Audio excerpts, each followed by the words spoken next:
was divine. A day my heart had long dreamt of. Visiting Sree Padmanabhaswamy Temple had always felt like a distant wish, whispered in prayers. And today it came true.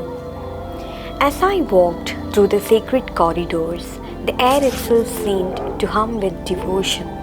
The soft chants, the scent of sandalwood, the golden radiance of the Lord, everything felt timeless.